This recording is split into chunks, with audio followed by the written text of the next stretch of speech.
Zankyou no terror, terror and resonance. Oh my lord, this episode, everything just went in. This gave me that more Death Note feeling just because of the factor that the two characters 9 and 12, Hisama, and I believe I can't really remember 9's real name, but just the factor of them both also like toying with the government, toying with the police, and it's like also they're gonna do another bombing in this episode. But basically it was like so like they're predicting each other's movements. The police station, one of the people should Basky and everything else. They were like playing a game where they were like, you know, if you could figure out what the bomb is, you win. You could disarm it in time.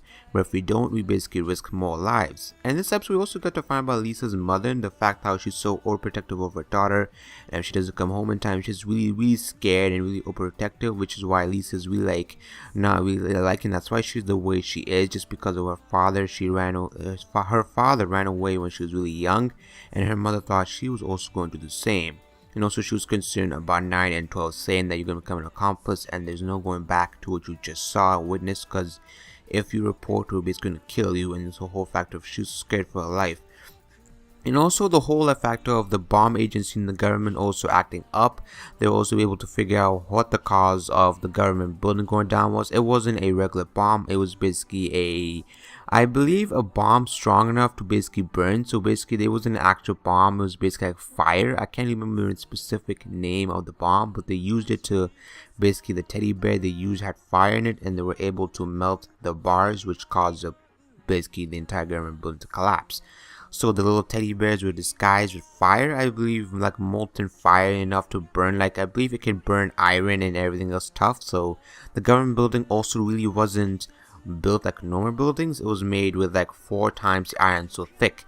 So if they were able to destroy that, the bomb was not regular, and they were able to find out the letter Vaughn, and basically it was from a nuclear plant that happened 6 months ago, and they managed to steal that bomb. So basically they're leaving clues to Vaughn, and the fact that they are a threat. They're trying to show the police that even though they're normal teenage children, they are just going to they just plan on destroying Tokyo and everything else. And that was just like how also they were building another bomb and also leaving hints after they used a way for people. So basically they upload the videos online, but then the government's also able to track IP, just like how our government is able to track our IPs easily, but they're using a blocker, which basically means it's impossible for them to track their IPs. And just how they're leaving the bomb at a really unexpected place. So they gave a hint that was really interesting to me.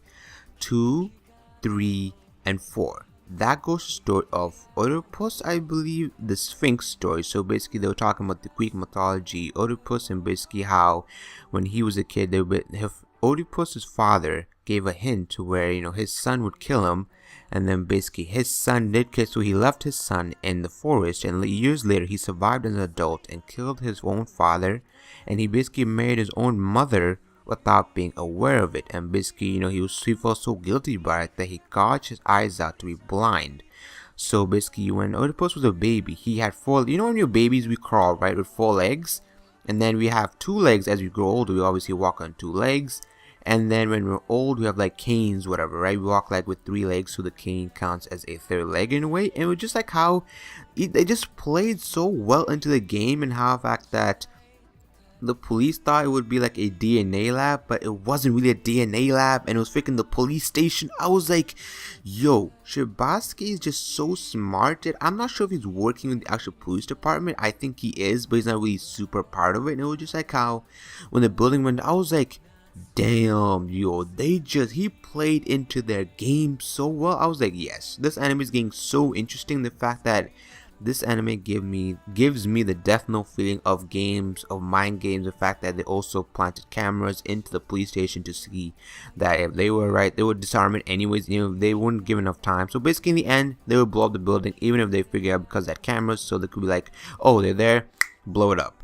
So basically that's the 2nd episode, and yo, shit went down this episode. And I cannot wait for episode 3 and the whole finding about Vaughn and how Vaughn is related to the nuclear plant and why they stole the bomb in the end, because I'm not sure they used the bomb in the actual government building or they're saving it for something else. But a war is about to be put out, and Lisa, I just want to see how she's gonna get involved, because she's not really an accomplice. They just said that to bring fear into her so she wouldn't report them. So basically that is the 2nd episode of Zankyou no Terror or Terror Resonance. I cannot wait for the 3rd episode to come out next Thursday. Well, ladies and gentlemen and folks, my name is PlasmaRPG. If you did enjoy the video, be sure to leave a like, comment, subscribe, share the video, follow me on Twitter if you do so inclined, and check out the first episode review if you have not already. The first episode was the introductory episode and it was decent, but the second episode was way better. Well, I'm gone.